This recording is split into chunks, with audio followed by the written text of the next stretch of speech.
so far we've looked at ionic bonds, which are the ones that you form when you have an atom that loses 1, 2, or 3 electrons, and those and becomes positively charged, and we call that an ion, a positive ion, a cation.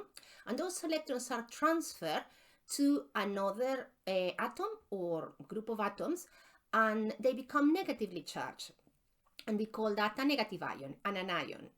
And typically in very simple compounds, binary, when you only have 2 types of atoms, the atom that becomes positively charged, the cation, is typically a metal, and the part of the molecule that becomes negatively charged, part of the compound that becomes negatively charged, because there are no molecules when you talk about ionic bond, the anion, it's a non-metal. Or as we have seen, you can also have a group of atoms cooperating together to form what we call a polyatomic anion. Now I want to dedicate a little bit of time to metallic bond. A metallic bond is the one that you form when you have metal atoms, put together. For the purpose of these videos and for the purpose of your degree, a useful model that explains how metal atoms form bonds is what we call the sea of electrons, and you might have heard referred to it if you have studied chemistry in the past. The idea is that atoms of metal stay together because there is an electrostatic attraction between metal cations and delocalized electrons.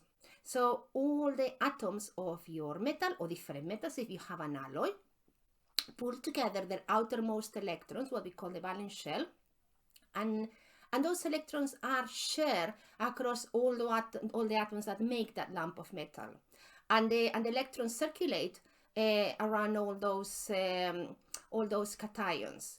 But it's not a formal cation as such. There is no exchange of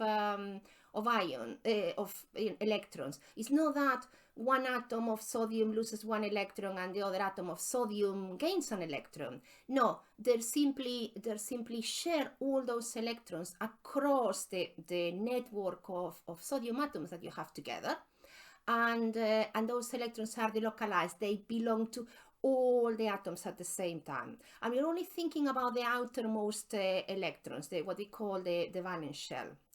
And this model, the sea of electrons, does help explain quite a few of the properties of metal. So the typical properties of metal, for example, the fact that they are malleable.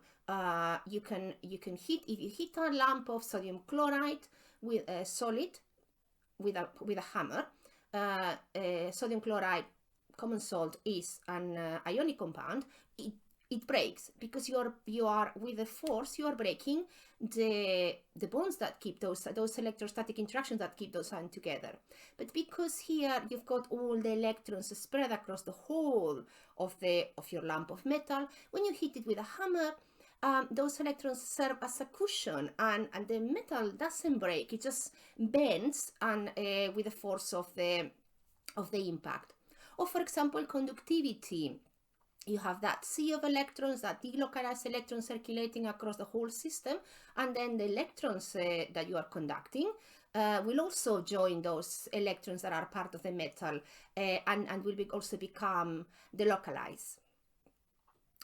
In the next slide, I'm going to show you an animation which is here mentioned in this slide about how the sea of electron might look like if you have a lump of potassium. This animation, this very short animation, only 20-26 seconds, is trying to show how the sea of electrons might look like, to visualize how that sea of electrons might look like in this case, atoms of potassium.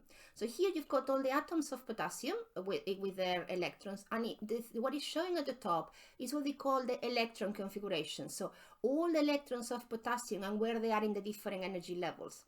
And the one that we're going to be looking at is the last energy level occupied, which is level 4, and an orbital s, and 1 electron that you have in that orbital s in that level 4. And that is the one that is going to make the metallic bond. So what the animation is trying to show is how all the internal electrons are part of those orange spheres, and what you have is all the 4s1 electrons circulating. That's the sea of mobile electrons. That is what is going to give you the metallic bond.